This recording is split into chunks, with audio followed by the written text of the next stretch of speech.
So I'm Ron Stockwell, and with us today we have Tom Cotter. Tom, could you introduce yourself? Yeah, so my name is Tom Cotter. I'm fourth generation farmer from Austin, Minnesota, which is southeast part of the town or the state.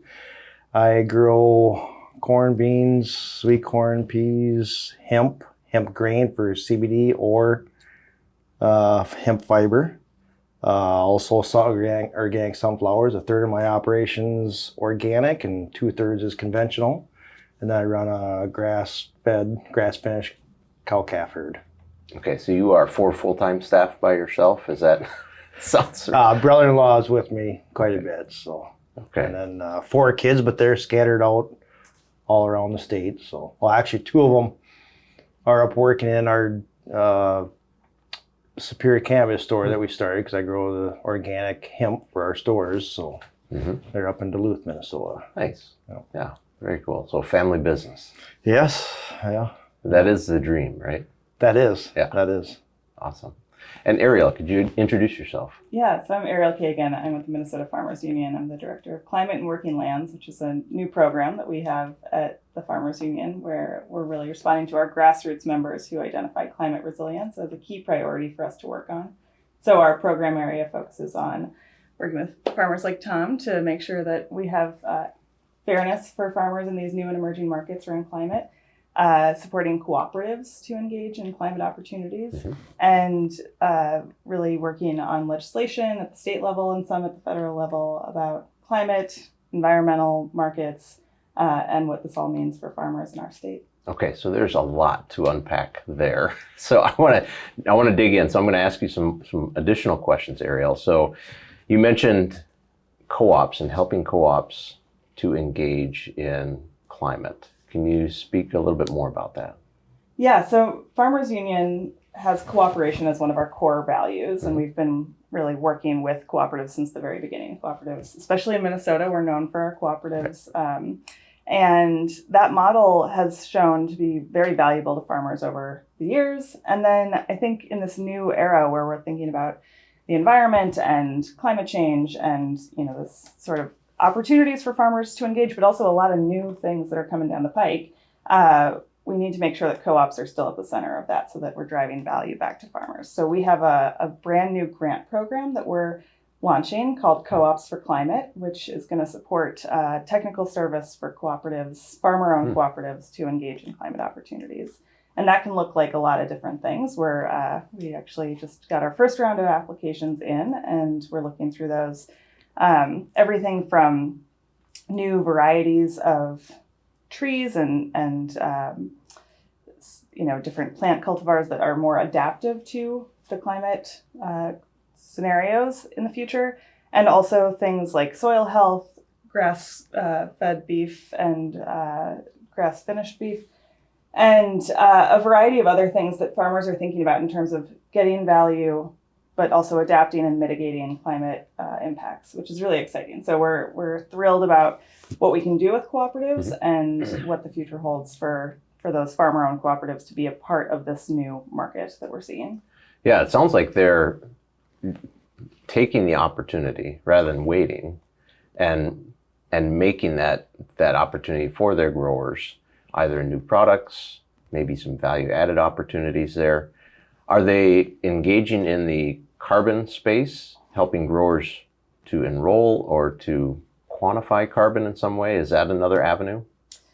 We haven't seen that yet in that program, but I'm eager to see farmers engaging in that. I think there's a huge amount of room for farmers to be at the center of those conversations about delivering carbon into these markets and making sure that, just like any other commodity over the past 150 years, that we're building power within rural communities, farmers at the center, and cooperatives we know are a great model to do that. Right. So how are growers responding? This is an interesting shift. I mean, for a number of years, farmers and co-ops and other entities didn't really talk about climate. And here you are with a grant program about climate. Yeah.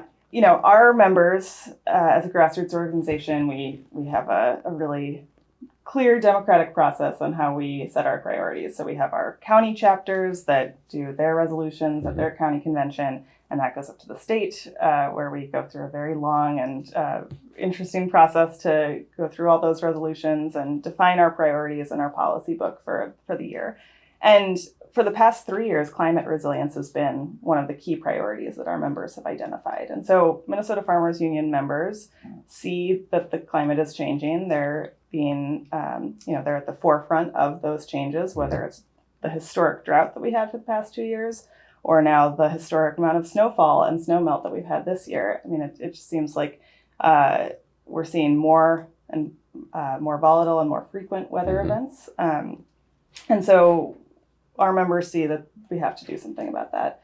And that's why working with farmers to drive value back to the family farm and to work on policy where farmers are at the center of the decision making is really core to what we're building at the Minnesota Farmers Union. Okay, interesting. I want to come back to policy, but Tom, I want to ask you, you've been an outspoken champion of practices that help growers become a little more resilient to some of this weather. So what has been your experience as you talk about those opportunities? Well, I've never heard it said like that. I've always heard oddball or, totally different than everyone else. But I was on a co-op board for 18 years, so I'd love to hear that. But, the co-op model is definitely to help the farmers, but they have to make money to survive. So what I've been doing at my farm is I actually got away from the co-ops for a while because most of the ground was there and they didn't understand what I was trying to do. But now it's different. 15 years ago, they never talked about climate.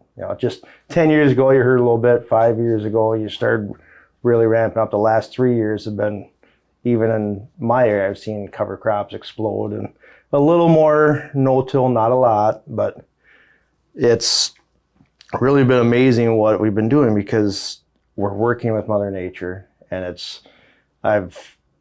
every year I change something more and more and more, and I've come to realize that like my organic regenerative practices, they don't work all that great in a conventional setting. But in a conventional setting, if I can get it to that organic regenerative scenarios, then also my crops will do much better. So if I'm treating my 2 kids, like having 2 kids, and one is used to working hard and supporting itself, another one is lazy and likes to be fed a lot, I realize that they don't play good together really, but you can't take and treat them the same way because they don't act the same way. And just all my fields are the exact same way. They're all individual kids, and I have to treat them how they need to be treated and how were they treated 3 years ago. And I often tell farmers that if you're gonna do something on your farm, you better look forward 3 years and you better look back 3 years, because this is a chess game now. We have to be smart on what moves we make to make our soil healthy, or if it's been abused. And when I was 20 years ago, before I started this, I was playing checkers. It's simple corn, soybean operation. Same thing all the time. Tillage, chemical. And now this scenario definitely is treating every field individually and taking care of it, but let it do its own work too.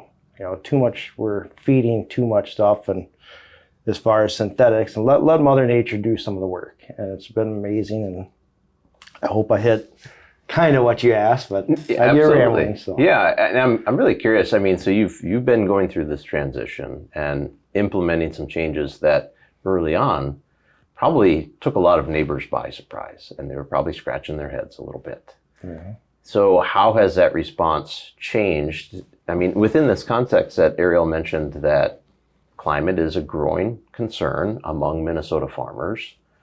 And now here we have a farmer who's been doing the practices that we've been talking about for climate. What has the response been? Are they showing more interest? Is there less questioning? Yeah, when I first started, it was always the back 40. Every farmer has done it. Those do the back 40 so no one sees. And then I finally got enough nerves, like, okay, we're going to put it out front and center. And this was about 6 years ago. I had the neighbor, the Pioneer dealer, come by and say, hey, can we put our Pioneer soybean seed up on that field? It looks fantastic. And I said, I'd love you to, except it's not your soybean. So, but it was a compliment because he's a really good farmer. And he even noticed that looks really nice. Because most farmers, you'd plant the rye cover crop in the fall. In the spring, they wouldn't even know that you went out and planted your soybeans if they weren't right there when you went by. And so I've seen them, hey, that looks nice. And wherever I farm, it usually takes about 4 years. You'll just start seeing it kind of grow in size. I've taken drone shots up and you can see I'm the only green field. And 5 years later, all of a sudden you'll see another one pop up by there. Okay. And we have to get it out in front of people because I even done this at a convention once. I took little slinky toys, my grandson's little slinky toys, and I put them on all the tables. And I'll tell you what, by the end of the convention, everyone's sitting there pulling these. And I thought, well, if they get bored, they'll really do it, so I know to speed up. But it was just, you have to get it in front of people, and they have to see it, and they have to adjust it. Because I've seen how to farm the other way for the last 45 years. Mm-hmm. And now we're trying to get them to farm a different way in a matter of 1, 2, 3 years. It takes time. It takes time. It does. So are you seeing them engage in these educational opportunities more? Is it beyond the choir that we're typically used to seeing? We have so many soil health meetings around the state. It's almost a flood of them. And so are the meetings getting bigger? No, they're getting good size, but there's so many more of them that anyone can slip off to one. And lots of times you'll catch someone going to one that's, an hour and a half away instead of a half hour away because they might be a little, I don't know, I don't want my neighbors to know that I'm looking at this, but it is starting to grow and they are starting to educate. If you sign up for cover crops funding, you should have to do education because I've sold seed a lot and lots of people come in, they sign the documents, they're getting some money for cover crop seed, and the next year, about a week before they're going to plant, what do I need? It's like, well, hang on, what'd you spray for chemical? Oh, this. Well, that's not going to work now. Yeah. And they really need to educate them. I think education is probably the biggest thing. Education, experience, and equipment. Those are 3 things that we really need to try and focus on with farmers because equipment, every farmer likes his big toy. A big tractor that's got to do tillage. Like, well, you don't have to spend the $400,000 for that big tractor because you could just do everything with no-till. Yeah. So there's definitely a learning curve here, and you're seeing that with some neighbors. Yes. Some they're early on. They may be making some assumptions about what they need to do, but they're learning and they're getting through those early growing pains. Good friend of mine, TJ, always said that no-till and cover crop corn fields or soybean fields, they look ugly in the cradle but beautiful at the altar. So right now, even me, last week I went out and looked at my corn and thought, oh boy, that doesn't look that good. But I have to have faith that I know that it will, by the end of the year, it's going to look as good as any field out there, or better. So interesting. Okay. And Ariel, you'd mentioned you're working on state policy. And oftentimes when we think about policy levers for creating more opportunities for climate-friendly farming or regenerative farming, we think the federal level. So maybe tell us a little bit, what are some of those levers at the state level that you're thinking about using? Yeah, well, we're really fortunate in Minnesota to have a very strong Department of Agriculture and great leadership there that sees that soil health is imperative for the future of Minnesota agriculture. We have a lot of existing programs like the Minnesota Ag Water Quality Certification Program, which is quite a long name, but a really valuable program that's all based on voluntary incentive-based interventions for farms to get certified for water quality. And what's really great about that program is that when you sign up, and are you Ag Water certified? So I have all endorsements except for the irrigation, which I don't have irrigation. New too, so you can get there, or if you don't have irrigation, I guess not. But it's a lot of technical assistance, and I think the education piece that you were just talking about is so key. So you can have somebody come out and walk your fields and really talk about the specific landscape that you're working with and what you need to change to get to the certification. And then you get a sign, and it's a really nice way to show that you're contributing to water quality across the state.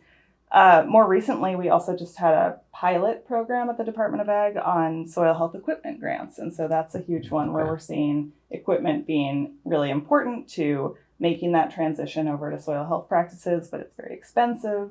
And so we got a small amount of money last year in the legislature to do this program. There were 13 times the number of eligible applicants for the money. So there's a huge demand out there for farmers wanting to get the equipment that they need to do these practices. We were able to get additional funding for the coming years in this legislative session, which was really great. And I think what it shows more than anything is just that, yeah, there's demand. People want to do this. And so I think that's really exciting. We also, Tom was on the carbon market contract advisory panel that the Minnesota Farmers Union did with the Department of Agriculture and the Farmers Legal Action Group, which looked at the details of carbon market contracts. And one of the things that we found in those contracts is that there's often confidentiality clauses. And so farmers aren't able to talk to their neighbors about what they might be being offered in a contract for a carbon market. And we know, historically in other markets, livestock and grain, when you have those confidentiality clauses, you see that farmers may not be getting a fair deal. So something that I'm really proud of that Minnesota Farmers Union was able to do because of that guide was get new language into our state policy that bars confidentiality contracts from confidentiality clauses from carbon market contracts in Minnesota. So that is a new piece of legislation that I think will continue to help level the playing field for farmers to get a fair deal in these new markets. Okay, yeah, interesting. And that sounds like, the approach is covering all of the different challenges that farmers face, if it's equipment or education or contracts, and simplifying that process. So that's exciting to hear. Yeah, we see that there's opportunities across the board for farmers to benefit from these new markets and also to increase the soil health and water quality biodiversity across the state. I think more and more policymakers, businesses, and the public are looking to farmers to solve a lot of these problems that we're seeing. And farmers can do that, right? And it just takes the resources. And so I think what we're able to do as a grassroots advocacy and membership organization is really take that farmer voice to the state capitol, where we have tremendous legislative champions across the state and across the aisle that are really seeing that farmers can be a part of the solution and making sure that we have those resources. Another really exciting piece of legislation that we got through this session is supporting green fertilizer, which is making green ammonia through renewable energy coming off of the wind farms, mostly in the western part of the state, and then creating ammonia and fertilizer for farmers that is, almost, it's not exactly carbon neutral, but much, much lower. We know that fertilizer around the world is 2% of global emissions. And so if we can reduce the carbon intensity of the fertilizer, we can have a lot of benefit. And so this program is dollars to help farmer-owned co-ops invest in this green fertilizer production so that it's, again, driving value back to the farmer. And it's not all this sort of imported fertilizer that we're seeing come from places like Russia and Ukraine, where prices are going up, and we can make that at home, and we can make sure that farmers are benefiting from the production of fertilizer in our state. Wow, nice, fantastic. Well, I loved hearing you say a fair deal for the farmers, because most farmers don't want a handout. We just want a fair price for our hard work, and we're in a gambling game, so yeah, if I'm doing something a little better, pay me the fair price for a better product, and so love to hear that. Yeah, and I think it's encouraging, and that is the nature and intent of a carbon market, is to pay those growers who are taking on that extra, providing that extra service to society, and compensating them for that benefit. So, I know whenever I talk to legislators, it's like, there is nothing out there that is going to help you as much as we can.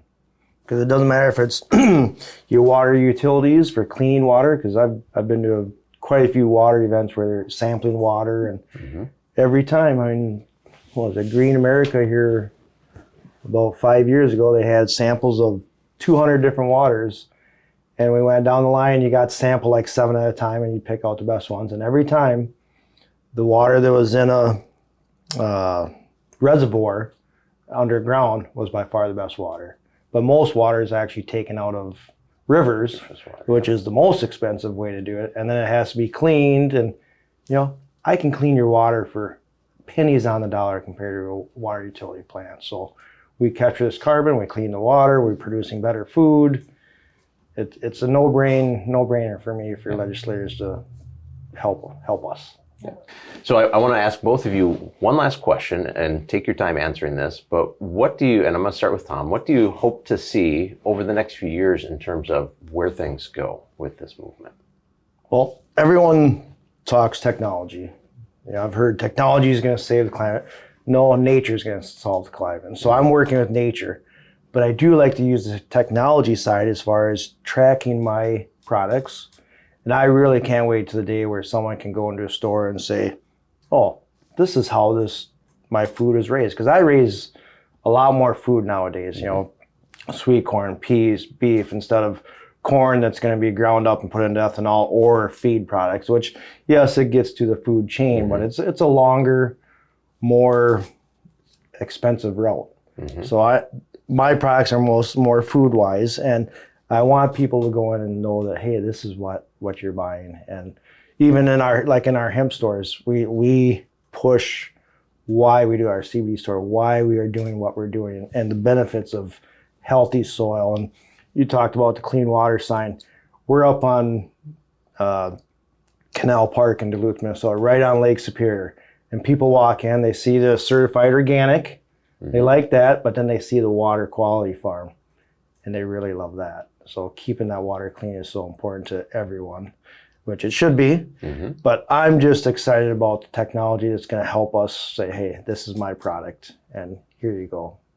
And why is it better, too? Because we are really looking in to see the benefits of, say, grass-finished beef compared to corn-fed, which I still love my corn-fed. Who doesn't like a good steak, corn-fed? But the benefits for us as humans, health-wise, is just so unbelievably high, and we need that right now. So our soils are getting destroyed, but so is our health. And if we do this right, we can solve all these problems. So fantastic. Yep. Yeah. Ariel, what are you looking forward to? Yeah, well, you did mention federal policy earlier, and it is, it's Farm Bill year, and so we can't ignore that. But we're also seeing historic investments from the Inflation Reduction Act and other pieces of national policy that are coming into agriculture, and certainly into Minnesota agriculture. So I think the next 3 to 5 years are going to be incredibly dynamic in terms of how much investment is coming in. And, when you're talking about the federal dollars, it's billions, but we're also seeing companies with millions, which, before the billions, the millions sounded like a lot of money. And now it's sort of unbelievable how much money we're seeing coming into agriculture as a climate solution. And I think, Minnesota farmers are so well poised to be living up to that sort of aspiration of, we can solve a lot of these problems that we have with ag. And, so I think there's going to be a little bit of chaos with those investments. We have the Partnerships for Climate Smart Commodities program from the USDA, which is putting over 20 projects. They're listing Minnesota in their geographies. So we're doing some work to try to coordinate that across the state as well. And then through the Inflation Reduction Act, up to $20 billion through traditional NRCS programs. And I think, I hope what happens with those dollars is that we see this landscape change, where in 5 years we can say that our water is cleaner, and that our biodiversity is healthier, and that our climate is more resilient. And of course, there's the piece about mitigation and adaptation. So agriculture has a carbon footprint. We got to bring that down. But we can also, of course, help to mitigate and adapt to the changing climate. So we see that when you have these severe storm events, fields with cover crops on them are more resilient. They're like sponges, right? They can soak up that water. And when you have drought, they're also more resilient because they've got those water reserves in the soil. And so not only helping to reduce that global sort of issue with climate change, but also very locally adapt to more extreme weather in the years to come. So I think we're really well positioned. I think that there's a lot of opportunity. And what we're going to keep on working on at Minnesota Farmers Union is making sure that the farmer is always at the center of those conversations. Fantastic. So Tom, you mentioned some growers will sometimes drive a distance to go to that first meeting. So explain for us that process, why that is, and then from your perspective, what is it going to take for them to jump all the way in and have that confidence that, yes, this is the right direction for them, and that they can tell their neighbors about it? Well, I'm going to bring it back to your high school days. Peer pressure. Peer pressure is unbelievably tough on people. And farmers, when you're talking about your livelihood, that's a lot of peer pressure. And what I coached wrestling for 18 years, and I'll relate this. I had a kid that was phenomenal. He could have been a state champ, but he was in junior high. And he said, I don't want to go out for wrestling in high school. I was like, well, why not? He's like, I don't like to coach. I'm like, you cannot let one person stand in your way. And then I started thinking, well, geez, if I'm going to talk this stuff, I got to live it too. And I started realizing, maybe it was me standing in my way when I was younger, doing these cover crops. And at first it was my agronomist with the co-op. The agronomist always said, no, you can't do that. No, that won't work. And I finally just said, no, I'm not going to listen to you. That you're not going to be that one person standing in front of me. But then I realized, well, hang on, I'm taking slow steps. I need to speed this up. Is it me holding myself back? And lots of time, many farmers, it's themselves holding themselves back. And it could be agronomist, could be a neighbor, but usually you have to look within to see in yourself and in confidence. If you have confidence, boy, you can make anything work. We always told wrestlers, like, if you think you're going to lose, you're right. And if you think you're going to win, you're probably right too.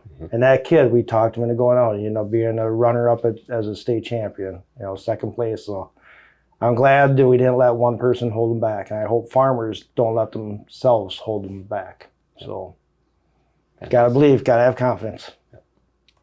Well, thank you both for speaking with me and telling me about some of the work going on.